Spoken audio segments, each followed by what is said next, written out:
नमस्कार दोस्तों। मेरे चैनल एस्ट्रोमन जी में आपका बहुत बहुत स्वागत है।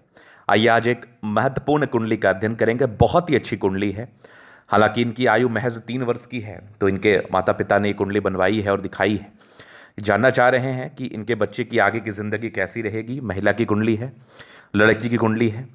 तो ये आगे की ज़िंदगी के बारे में, आगे उतार चढ़ाव के बारे में और ज़िंदगी में ग्रोथ के बारे में, प्रोफेशंस के बारे में कि किस प्रोफेशन में इनके लिए ठीक रहेगा जाना और इनकी ज़िंदगी बेहतर रहेगी कि नहीं, सेटलमेंट लाइफ में जल्दी होगी कि या देर से होगी, इस विषय पर इनको जानना है।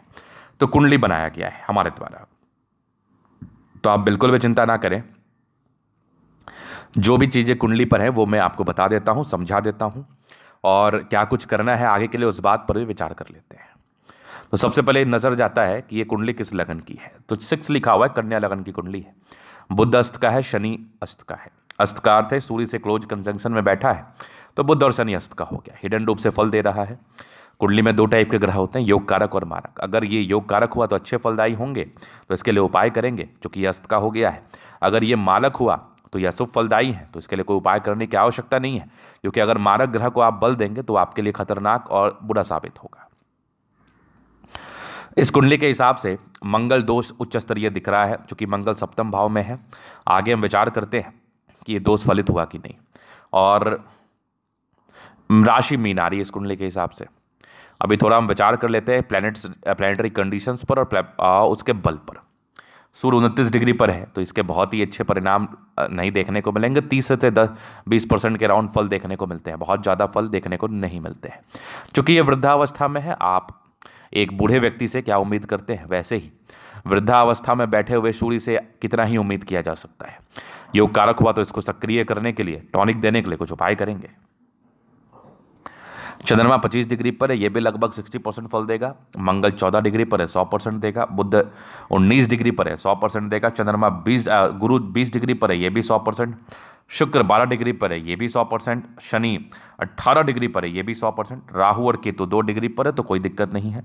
राहु केतु बहुत सक्रिय आपका नहीं है, तो खुशी की ही बात है, नहीं है तो। क्योंकि अगर ये बल में ज़्यादा होता तो चूंकि जिस घर में बैठा है थोड़ा परेशान भी कर सकता था। तो अभी मैं आगे विचार करता हूँ कि क्या मंगल दोष इनकी कुंडली में सक्रिय हुआ, तो बिल्कुल नहीं हुआ। अगर मंगल चंद्र की युति हो जाए और मंगल की स्थिति केवल इंडिविजुअल सप्तम में रहे, द्वितीय में रहे, अष्टम में रहे, ना चंद्रमा के साथ रहे ना शनि के साथ रहे, तो ही मंगला हम प्रॉपर मानते हैं। ऐसे इनका मंगल दोष कैंसिल हो चुका है, पहला एक्सपेक्ट। दूसरा एक्सपेक्ट, मंगल को आगे चल के देख लेते हैं। योग कारक हुआ तो वो ऐसे भी दोष नहीं बनाएगा, मालक हुआ तो देखते हैं आगे क्या कर सकते हैं। चलो जी, ये तो हो गई बात। अब बात करते हैं प्लैनेट्स पर। सूर्य सूर्य कहाँ बैठा है? 9 धनु राशि में बैठा है, मित्र राशि में। 12वें घर, वह घर का स्वामी है, और ये चतुर्थ भाव में जाके बैठा है। डिग्री वाइज कमजोर है, पोजीशन बड़ा अच्छा है, लेकिन खर्च के हाउस का स्वामी है। अगर ये थोड़ा कमजोर हो गया तो खर्चीले प्रवृत्ति के नहीं होते हैं। खर्च पर नियंत्रण करना इन लोगों को आता है। चंद्रमा चंद्रमा कहाँ है? मीन राशि में है, जो कि 12 लिखा हुआ है। चंद्रमा 11वें घर का स्वामी है, लाभ भाव का स्वामी, और सप्तम भाव में जाकर बैठना बहुत बड़ी बात होती है। शादी के लिए आपको इनके बिल्कुल भी चिंता करने की आवश्यकता नहीं है। बहुत समझदार, बहुत कमाने वाला और बहुत सम्मान करने वाला इनको हस्बैंड मिलेगा। और इनकी ज़िंदगी में जैसे ये थोड़ी बड़ी होंगी ना, वैसे इनका रिश्ता विश्ता भी आने लगेगा। और संस्कार बहुत अच्छा होता है, तेज संस्कार होता है, जो कि मंगल चंद्र के द्वारा एक बहुत बहुत बेहतरीन राजयोग बना है। जो राजयोग, चंद्र मंगल का राजयोग जातक को राजा से रंक से राजा तक बना देता है, मतलब बहुत पैसा देने वाला शाइन। क्योंकि चंद्रमा लाभेश है, 11वें घर का स्वामी है, और सप्तम भाव में जाके बैठा है। तो अगर कैरियर पॉइंट ऑफ व्यू से बात कर लें तो मेडिकल प्रोफेशन इनके लिए बहुत ज़बरदस्त रहेगा। क्योंकि चंद्रमा की दृष्टि लगन पर पड़ रही है, डॉक्टर ये बहुत शानदार बनेंगे और कमाएंगे भी ज़्यादा। मंगल पर विचार करते हैं। मंगल मीन राशि, मित्र राशि में 8वें घर का स्वामी है, अष्टम भाव का स्वामी होके, तृतीय भाव का स्वामी होके, कर्म के हाउस का स्वामी और मृत्यु कारक स्थान का स्वामी होकर सप्तम भाव में जाके बैठा है। तो कहीं ना कहीं गलत घर का मालिक है और अच्छे घर में जाके बैठा है। तो आप कितने ही बुरे क्यों ना हो, अगर आपका संगति अच्छा हो जाता है ना, तो कहीं ना कहीं आपकी बुराइयां खत्म हो जाती है और आप अच्छाइयाँ आप में आने लगती है, और आप अच्छाइयाँ में तब्दील कर लेते हैं अपने नेचर को। तो चंद्रमा बड़ा अच्छा है, चंद्रमा बड़े अच्छे पोजीशन में है। चंद्र और मंगल में काफ़ी मित्रता है, एक बहुत बड़ा राजयोग दोनों मिलकर बनाया हुआ है। तो चंद्र अब मंगल के रिगार्डिंग कोई विशेष साइड इफेक्ट नहीं आएंगे। मंगला का हल्का सा इम्पैक्ट पड़ सकता है, डिज़ायर्स बहुत ज़्यादा रह सकता है इनमें, बहुत कुछ करने की इच्छा और तमन्ना होगी, लेकिन कोई विशेष दिक्कत नहीं है। मंगल दोष वैसे भी कैंसिलेशंस के ही तरफ दिख रहा है मुझे। चलो जी, अभी आगे विचार करते हैं। क्योंकि मंगल अष्टम भाव का स्वामी है ना, तो आयु बड़ी लंबी करता है ये। बुध बुध अस्त का है इनका, धनु राशि में है। 10 में पहले लग्नेश और दशमेश होकर अस्त का होना बहुत खराब होता है। तो इनको बचपन से ही अभी एक छोटा पन्ना आप प्रेफर कर लीजिए इनके लिए, बहुत छोटा पन्ना इमरल्ड, मतलब 2 से 2.5 रत्ती का मान के चल लो आप, ये इनको डाल दीजिए। क्योंकि बुध अस्त का है ना, तो अभी से थोड़ा बल देना होगा बुध में, क्योंकि ये सक्रिय और आपको अच्छा फल दे, अस्तता खत्म हो जाए। क्योंकि कैरियर के हाउस का स्वामी है और रूप रंग सुंदरता के घर का मालिक है। तो कोई बात नहीं, आयु कितनी ही कम क्यों ना, एक छोटा सा पन्ना आप जरूर इनको गले में दे सकते हैं, जो कि इनके लिए ज़्यादा लाभकारी रहेगा। केवल और केवल पन्ना, क्योंकि बुध बहुत ही अच्छे घर का मालिक है। और अस्त होना थोड़ा सा बलहीनता को तो नहीं, हाँ थोड़ा सा इम्पैक्ट जरूर डालता है। जो प्लैनेट आपको अच्छा फल देने के काबिल है, जैसे आपके पास बहुत एक्सपेंसिव बाइक है लेकिन पेट्रोल नहीं है, बहुत छोटा सा ये है पेट्रोल का इशू, बहुत छोटा इशू है। क्योंकि आप अगर 10 लाख का बाइक खरीद सकते हैं तो 100 रुपये का पेट्रोल भराना आपके लिए कोई बड़ी बात नहीं है। लेकिन किसी कारणवश आप पेट्रोल नहीं भरा पा रहे हैं, योग नहीं बन पा रहा है, तो वो बाइक एज इट इज़ पड़ा रहेगा, चाहे कितना ही एक्सपेंसिव क्यों ना हो। तो वही वाली बात है, बुध बहुत ज़्यादा बलशाली है इनकी कुंडली में, लेकिन ये अस्त का हो गया है तो फल नहीं दे पा रहा है। बस थोड़ा सा रेमेडी कर लेंगे, काले बादल हट जाएंगे, इसके बहुत बहुत बेहतरीन फल आ जाएंगे।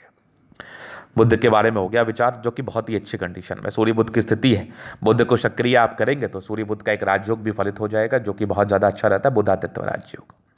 गुरु पर विचार करते हैं। गुरु तीसरे घर में बैठा, वृश्चिक राशि में, तीसरा 3 लिखा हुआ है और 8 लिखा हुआ है, सॉरी, वृश्चिक राशि होता है ये।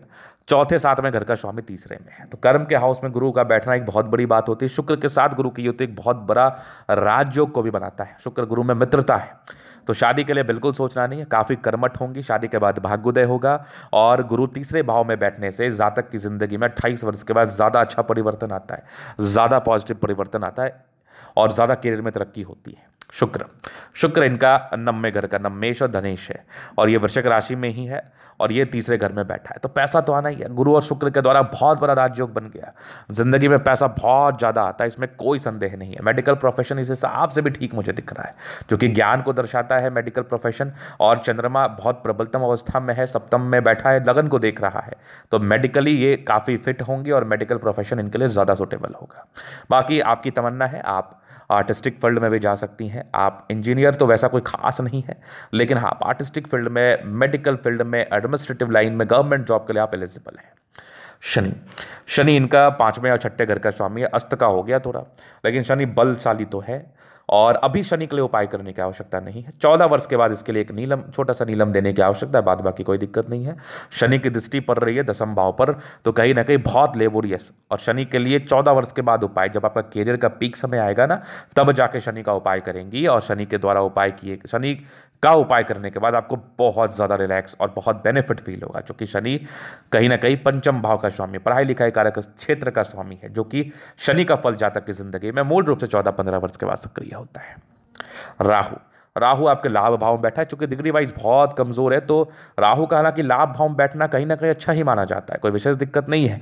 गुरु की दृष्टि राहु पर पड़ रही है तो बैलेंस करेगा, लेकिन डिग्री वाइज ये कमजोर है, ना तो ये बहुत ज्यादा इफेक्ट दे पाएगा, ना ही साइड इफेक्ट दे पाएगा। केतु भी इनका 10 में बैठा है, मकर राशि में बैठा है, और कहीं ना कहीं 5म भाव का केतु मेहनत तो बहुत कराता है, तो आंशिक रूप से आपको मेहनत कराएगा, लेबोरियस होंगी आप, इसमें कोई संदेह नहीं है। लेकिन डिग्री वाइज फिर कमजोर है, तो ये विशेषतम नेगेटिव इंपैक्ट या पॉजिटिव इंपैक्ट को नहीं दे पाएगा। तो राहु केतु को लेकर भी कोई खास इश्यूज नहीं है। हाँ, 5म भाव का केतु संतान प्राप्ति में कोई भी प्रकार की दिक्कत नहीं करता है, तो आप टेंशन मत लेना। अभी जो इनका समय चल रहा है वो देख लेते हैं हम। अभी केतु का चल रहा है, तो केतु का 2031 तक समय चलेगा, 11 वर्ष की आपकी आयु हो जाएगी। इसके बाद आएगा शुक्र का। शुक्र आपका 20 साल चलेगा, कैरियर के समय आपका शुक्र चल रहा है। शुक्र का 20 साल 2051 तक आप सेट कर जाएंगे, सूर्य भी आपका बेहतर ही है, तो 11 वर्ष से लेकर 31 वर्ष तक आपका शुक्र चलेगा। लाइफ में सेटलमेंट कर देगा, शादी करा देगा, जिंदगी स्मूथ करा देगा, कोई टेंशन नहीं है, कोई परेशानी नहीं है। जो परेशानी थोड़ा केतु तक होगा 2031 तक, हल्की हल्की मानसिक तनाव, थोड़ा सा इरिटेशन, बस, इससे ज़्यादा कुछ भी नहीं। कंसंट्रेट करने में दिक्कत, बाकी शुक्र तो बल्ले बल्ले 11 वर्ष की आयु में आपका शुक्र आ रहा है, 11-12 वर्ष की आयु में, और ये आपकी ज़िंदगी को बदल के चला जाएगा। तो ये था इनकी कुंडली का पूर्णतः विश्लेषण। अगर आपको हमारा ये वीडियो पसंद है, लाइक कर दे, कमेंट कर, सब्सक्राइब कर दे। अगर आप व्यक्तिगत रूप से मेरे से कुंडली अध्ययन कराना चाहते हैं या हस्तरेखा दिखाना चाहते हैं, हमारा व्हाट्सअप नंबर डिस्क्रिप्शन में मिल जाएगा, लेकर आप संपर्क कर सकते हैं। धन्यवाद।